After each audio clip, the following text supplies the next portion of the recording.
So, hey everyone, this is Kristin Gennetti from Century 21 Northeast, along with Sammy Iliopolous from Guaranteed Rate and Rob DeMarco for Foster, Walker, and DeMarco. Our intention was to go live tonight, but I think it's a combination of Zoom and Facebook not letting us on. I think everyone is probably doing the same thing right now, and it's pretty jammed up. So we decided to have the meeting among the three of us and record for you. We apologize that you can't get your questions, answered live, but you can always send us your questions after you see the meeting, email, phone, type. We'll be happy to answer them. We wanted to update you on market conditions, where we are today, May 6th, after, 6-7 weeks of quarantine? I don't even know. I'm lucky I know what the date is today. One of the biggest reasons we wanted to do the meeting tonight was we wanted to have Rob talk to you all and inform you all about remote notaries, give you an update on the current market, where the interest rates are. Housing market is really strong right now, especially in Malden. We are still seeing multiple offers. Rates are really low. Buyers are out there. Of course, we're doing everything in the safest way possible and following, all COVID procedures. We have half of the inventory that we did last May 6th, just about half. So 24 listings across the board today, which includes single families, multifamilies, and condos. And across the entire city, there's only 24 listings. And at this time last year, there were 42 listings, which was still low, but not as low as we are today. Which is why we're still seeing, multiple offers across the board, depending on the house location and price. It's certainly a supply and in demand issue. The supply is really, really low. We are encouraging our sellers and our clients that if they can list, and they can list in a safe way possible. Obviously, vacant houses are a lot easier, to list, but we can certainly navigate the best we can if, in fact, you are still living in your home. But we are seeing, lots of buyers coming to us. Their leases are up this summer. They're ready to go. They want to move. They might be in an apartment, and they have since reconsidered their housing needs and have decided that they want to purchase a home. And we have certainly seen an uptick in people that are living close to the city and close to people that now want, a yard, a bigger house. So there are always going to be housing needs, regardless of the time. And we're just learning how to navigate each and every one of these situations. So I'll let Sammy talk to you about where the rates are today and refinances and purchase market. And he can update you on sort of how closings are happening and any lender guidelines that are new. Yeah, thank you, Kristin. Yeah, I think you hit it spot on. There's really hasn't been a slowdown. There's just been a lot more hoops to jump through in these 6 weeks. But overall, the market is really robust. As I continue to say, rates are artificially low. I would say that out of my network of financial planners and analysts, I would say 9 out of 10 are going to continue the rates going to continue to stay low through the next year, and that's a good thing. The big surprise, I would say, in the last couple weeks, which has been great news for people in the jumbo market, is there's been an influx of cash with a lot of banks looking to get some of that business, which is great news for people borrowing over $690,000. We always thought that there was going to be a constriction of the type of products you'd be able to borrow, but a lot of these local banks are able to start lending over 690, which is great. Some of the I guess you could say some of the things that aren't so good is a lot of the second mortgage companies that most lenders are using or utilizing are no longer doing business for the time being. They've put a pause on everything.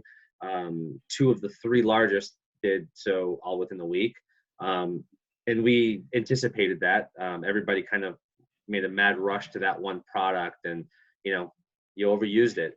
But the good news is Fannie Mae, Freddie Mac, still competitive interest rates are now allowing for 5% down up to 690 in Middlesex, Suffolk, Plymouth, Norfolk, and Essex County, which is awesome. And you know, the rates are going to continue to be good. There's no major changes in terms of guidelines as of yet. But if you're looking to buy, I mean, this is just as good a time as any. Thank you, Sammy. That's great. Rob, so it looks like you've got a stack of files there and that you remain busy.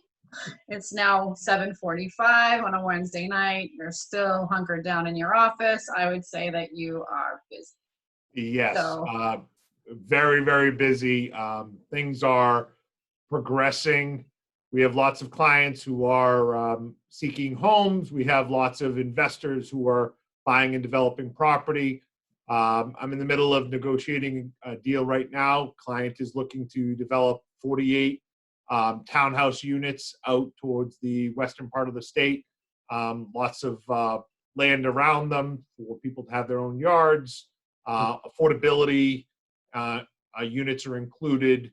The city in question has got some pretty strict requirements. So it's going to be a mix of people once that development goes up. And the idea is that they're going to be built to own, spec properties. You're going to have singles and duplexes set up as a condo, spread out over 4 acres.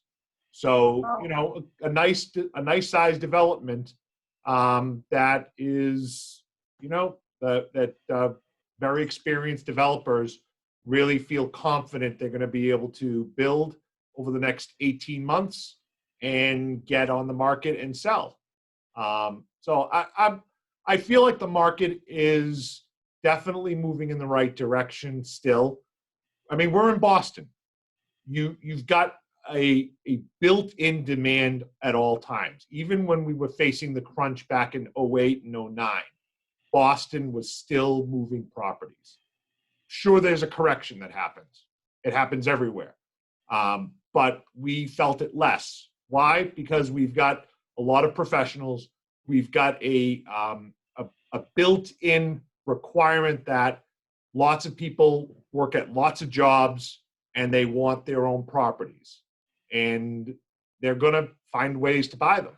So, you know, with lenders like Sammy out there, realtors like you guys, the attorneys, we're going to stay busy. We're going to keep developing properties and selling them and buying and rebuilding and redeveloping. So I'm feeling very confident that the next 18 to 24 months are going to continue to cruise along. We've got to make some adjustments. You know, here in the office, we're still doing closings. We're still doing refinances. We're still doing deals. We've had people in the office. We're very, very cognizant of social distancing. We've got a setup where the office where we do signings is sanitized after each appointment. People are not waiting in our waiting room. There's no sitting in the office. They come in, they walk down the hall, they sit down to documents already set forth before them. They've got disposable pen in front of them. They sign. We have our copy. We do not exchange papers with them. And they sign and they leave. We have video conferences beforehand to talk about things. And we've now got remote notarization for those people who really don't want to get together. can you explain that to everybody a little? I know that the legislation was just passed. Sure. So remote notarization, there's a couple of different ways people think about this. There's the notarization of an electronic document where people are signing electronically and there's a company that has certified that this electronic signature is accurate. That is not what Massachusetts did.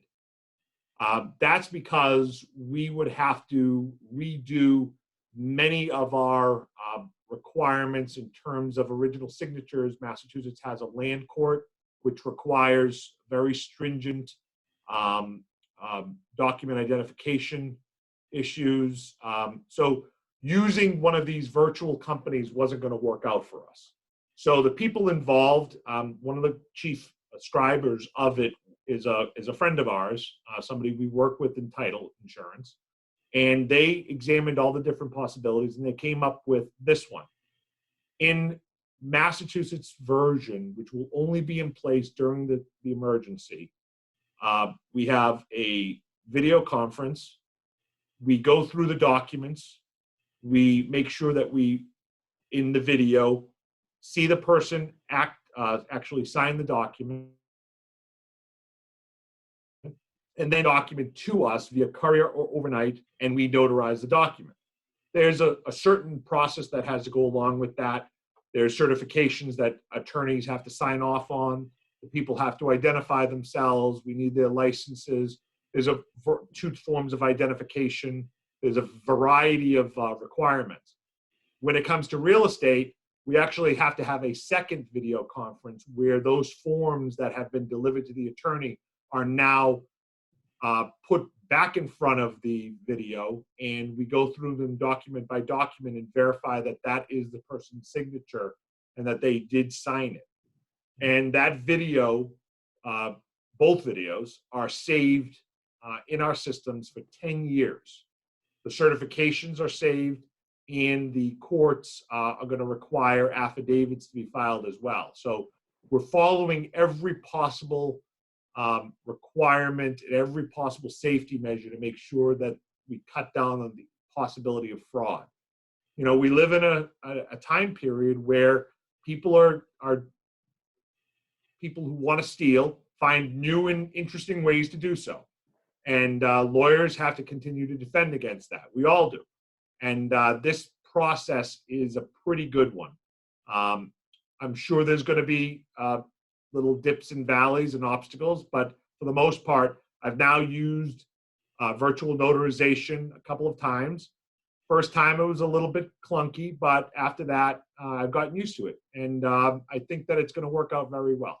It's amazing to me just how quickly in 7 weeks we've all adapted, and then, you know, just been able to continue with our business. It really is amazing.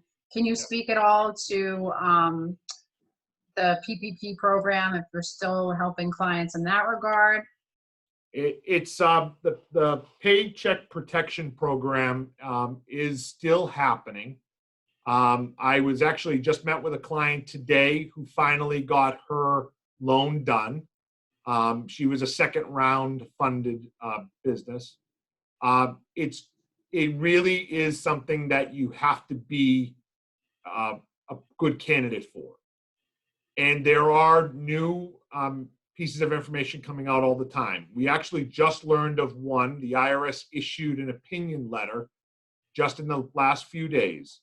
And for business owners, if you've received a PPP loan and it is forgiven, then any of your expenses, and this makes sense, any expenses paid using that loan are no longer tax deductible.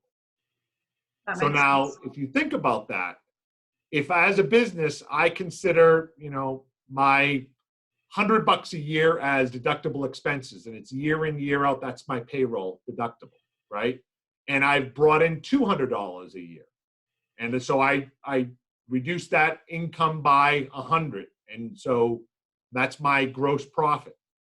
Well, now, because I've used the PPP, instead of 100, you're down to 80. Because that's the 2 months worth of payroll that I used it for. Mm-hmm. Now it's only $80 deductible. Now, obviously, if you're in financial straits, you're no longer going to be selling $200 worth for the year. So maybe it doesn't make a difference. But if your end of the year suddenly starts going up, right, you're going to see a reduction in the amount of expenses that you can deduct based upon that forgivable loan. Now, the loan itself is not income, but they're hitting you from one side. They're giving with one hand and taking back with the other. And so you have to be ready. So the expenses, et cetera, that you're kind of pulling out of your pocket, sure, you can deduct those. But anything you pay using the PPP is no longer deductible. It makes sense, but a lot of people don't think about it. And so it requires some tax planning. Good CPA is absolutely imperative in this type of market. Oh, for sure, for sure. Sammy, I just had a question and I regarding people paying their mortgages and not being able to pay. Are there any stats around that yet, or is it just too early where we're just in the early days of May?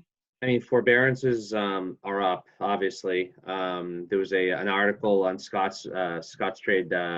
It's a mortgage periodical that we get, and it's probably the largest, but they are up. One of the biggest, I guess you could say, problems that we find is that a lot of people that shouldn't be on forbearance are getting on forbearance, and they can't buy, they can't refinance for at least the very next year, till at least 1 year. And a lot of them are mad about it, but the rules are there in place.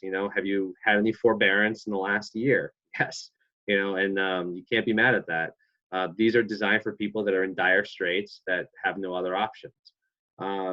Yeah, the intent wasn't so that people that could pay just used it as a little savings account. And that's the issue, I think. Everything that has been put in place, whether it's a PPP or whether it's a loan forbearance, it was for people that really, really, needed it, and not to be absorbed by people that maybe didn't need it. Or I mean, if I can jump in for a second, Yeah. I think that, from our positions, right, we're seeing all of this happen. But the problem is that so many people were shocked by this sudden emergency. And so everybody rightfully started to panic. Right. And so they grabbed at any lifesaver they could. Toilet paper. And now they're finding out that they maybe didn't need it, and maybe they don't like the strings attached. So we're just going to have to deal with the results. Yeah, I would bet in my business, outside of some programs going away, I would say the biggest problem is the expectation of verifying employment. I'm doing a couple of loans for heads of human resource departments, and they're overwhelmed. I mean, they have to create. And let me back up there. Every large institution, corporation has what they call an automated system that lenders can access, as once we have your permission. So we'll gather your verification of employment. We'll know what you make as a salary. We know what you make weekly. It's almost as if like we're getting your ADP checks. We're seeing that activity. And now, as part of our attestation to make sure that you're still employed, we need a verbal verification, and it has to be done normally within a few days of your closing.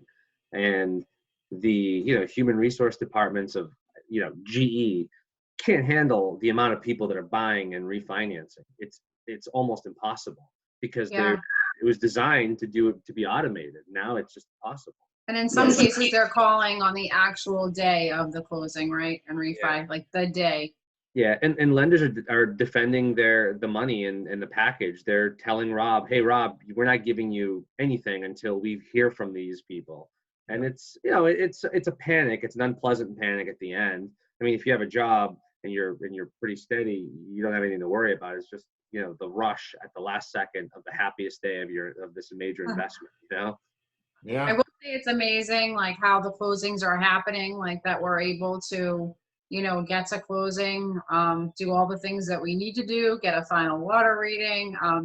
That's been easy because a lot of the meters are right on the outside of houses. The harder part has been the smoke certs, but we have, navigated around that as well. So just from start to finish, we're able to do this, and we've got it down pat, I think, in 7 weeks, which to me is incredible that that we were all able, as an industry, to kind of just hit the ground running and figure out a way for our clients to ultimately, get what they need, during this time.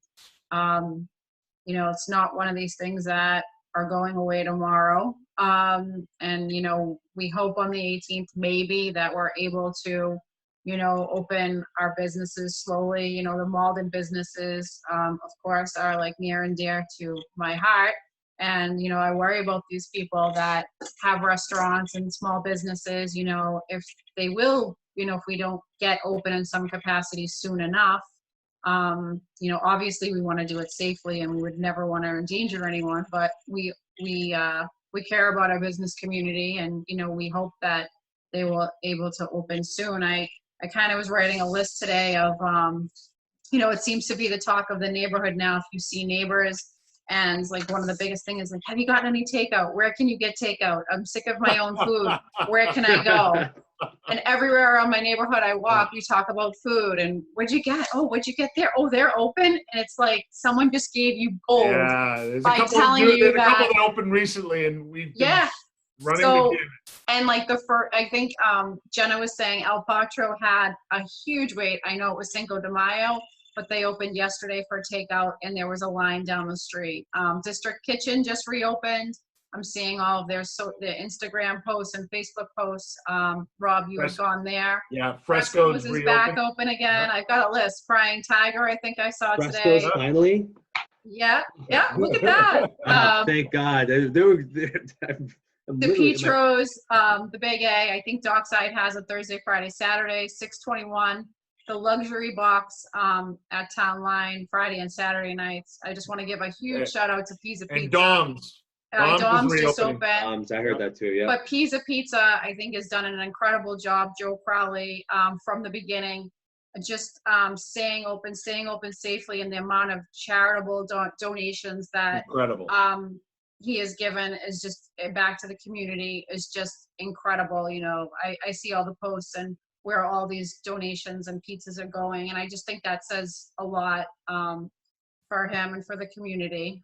So I hope that everyone gets out, and if they feel safe enough to eat takeout, I admit, I think all three of us are doing it. But we're supporting the community. We're happy to get food. I just got an elliptical delivered to my house, thank God. Yes. I also made cupcakes today. It's just it's just the balance here. It's and you see on the other side, you see companies like today there was a great post about Anthony's and Cataldo's working together to get the shoes out to the medical. Oh, I saw that Rockport shoes. Yep. Yeah, that had been donated by Rockport. It's great. It's great to see the community coming together in the way the business community is coming together in that way. It spells success for the future. Yeah, and I know that the hair salons, the beauty salons, they've been hit hard too. And I know that they haven't been able to do anything yet to reopen. So just coming together, hopefully, in the next month or so, even if it's at a small pace, that we all, get out and support. I've heard some that are doing stopover delivery of hair color from certain friends of mine who are making sure that they get their deliveries done. That's the reason for the headband. I mean, come on. We're all struggling here, but it has been heartwarming. One thing that we're cautioning all of our business clients is go through and figure out how to hit the ground running once they open up to business. Because when people start coming in, you really want to make sure that your clients are feeling comfortable with being inside your location. Right. There's some Malden businesses that are helping with delivery of glass partitions, plexiglass partitions. So people looking Malden businesses are developing those. Yeah. Van Stride Design, Sign Art, they're bringing those in and helping to put them into businesses so that the clients can feel at ease with this. So I would really urge people watching to reach out for the resources, because we can all get through this. And we do have a Malden community Facebook page, which we've been slowly adding to for business members. And I think my assistant Jenna and I had a conversation about this today, and we're really going to ramp that up. We want to be, a voice and a supporter, for the community. And we want to make sure that, when these businesses can open, that we're all here to support them. So we will be making, a diligent effort going forward to get the message out to people, because it's an important message, for all of us to definitely come together. Not just Malden. I know there's other towns. We happen to have business here, well, Malden cities.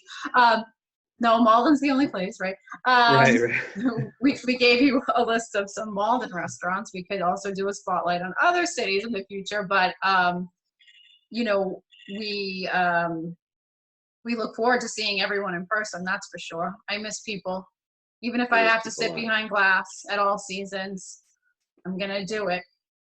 I had a great conversation yesterday with Doug Tran from All Seasons.